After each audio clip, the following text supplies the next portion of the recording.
1 de junio se publicó en el Diario Oficial de la Federación el suplemento del Programa Nacional de Infraestructura de la Calidad 2023, que incluye la cancelación de normas oficiales mexicanas que afectarían al sector salud.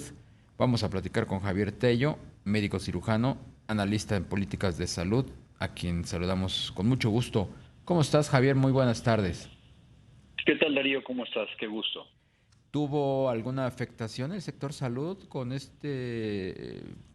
suplemento del Programa Nacional de Infraestructura de la Calidad?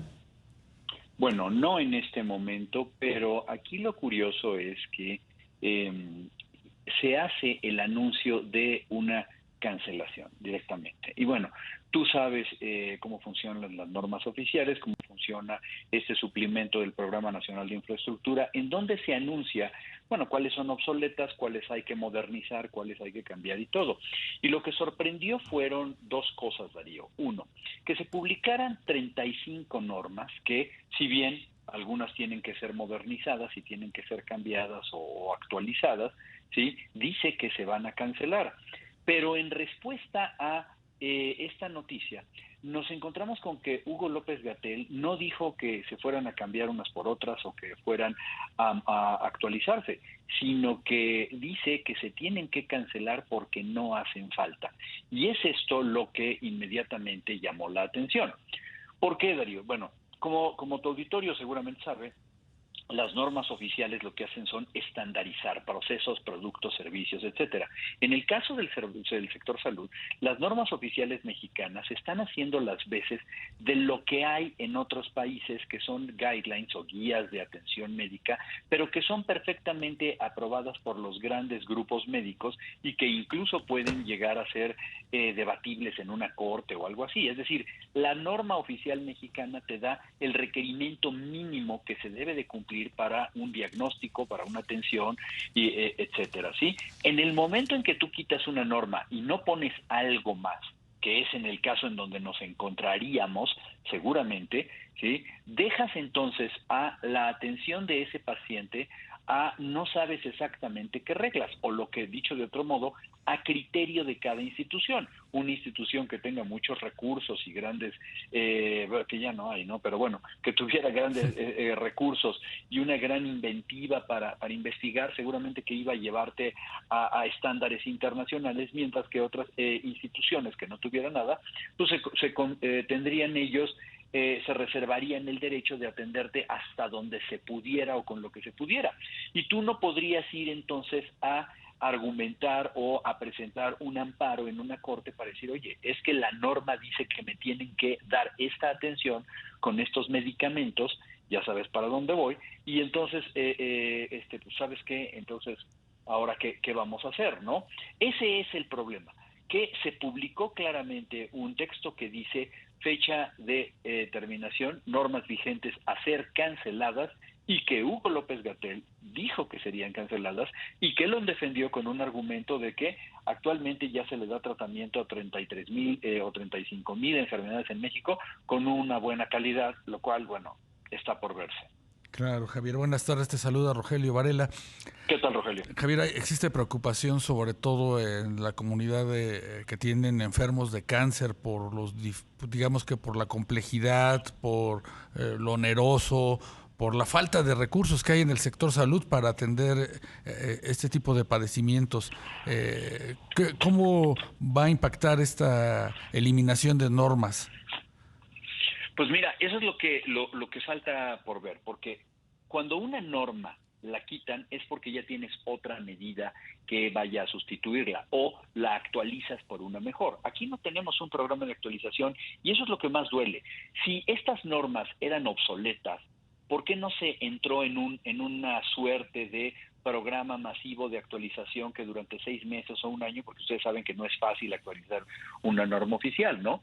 Entonces, sí, en este caso, los pacientes no saben de qué se van a agarrar ahora para buscar un tratamiento. Déjame ponerles un ejemplo. La norma oficial mexicana para el diagnóstico y el tratamiento de cáncer de mama, que es una de las que están aquí en la lista, es una norma, sí, que es del 2011 y que seguramente que necesita actualizarse en algunos puntos. Sin embargo, esa norma dice que el diagnóstico de cáncer hoy tiene que tener una tipificación y una secuenciación genética del tumor a través de pruebas de inmunohistoquímica, por ejemplo, ¿sí? Cuando si no tienes esto, que es bastante que requiere técnicas onerosas y de alta tecnología, entonces no lo vas a tener. Bueno, señores, les tengo una noticia. La realidad es que hoy todos los pacientes y todas las pacientes con cáncer tienen que ser diagnosticados con métodos de genética molecular, etcétera, etcétera, etcétera. O sea, es esto lo que está en la norma, y que si no está, pues te van a decir, bueno, pues a lo mejor retrocedemos 40 años entonces en diagnóstico y en tratamiento, pues porque nadie nos los está exigiendo como un mínimo. No sé si me expliqué.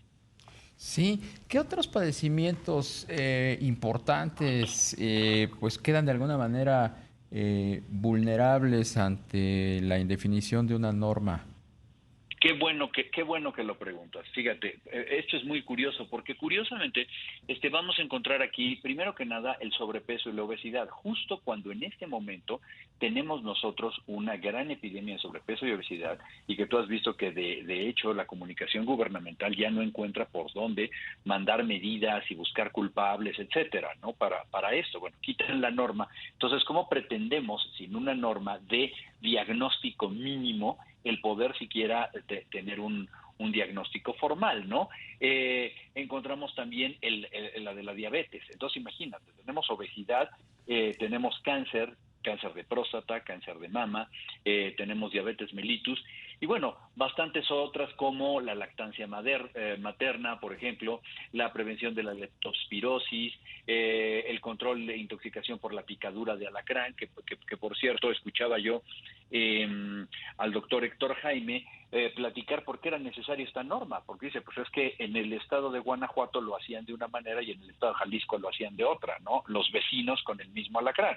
Entonces, es por eso que se requiere esta normatividad. Son cerca de 35 que te hablan de muchas cosas, de hipertensión arterial, etcétera. Claro. Entonces, Javier, ¿estaría la austeridad, entre comillas, franciscana detrás de esta eliminación de normas?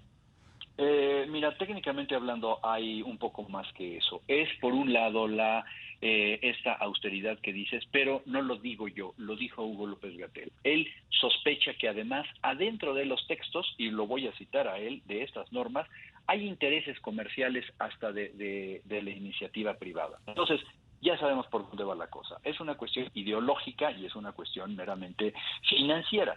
¿Qué es lo que nos va a salir más barato? Y que además líbrenos Dios de que se tenga que poner aquí los intereses de dos fabricantes que haya de un aparato de diagnóstico muy importante, ¿no? Entonces, para que no aparezca ese aparato en la norma, pues quitamos la norma. Perdón, esos fueron los argumentos de Hugo López-Gatell. Oye, Javier, el sector salud es, digamos, muy nutrido de normas en comparación con otras industrias, con otros sectores. Yo diría que sí, te voy a decir por qué. Porque, si tú tienes no me voy a comparar con autopartes, porque seguramente hay millones de autopartes, ¿no? Pero en el caso de salud, tú tienes literalmente miles de padecimientos. Algunos de ellos, pues no hay una norma oficial para la atención de la gripe. Y además existe otro nivel de normas que son las guías de práctica clínica, que están homologadas. Pero aquí viene lo importante, las guías de práctica clínica son obligatorias para el sector salud, para las instituciones del sector salud, no son para los particulares.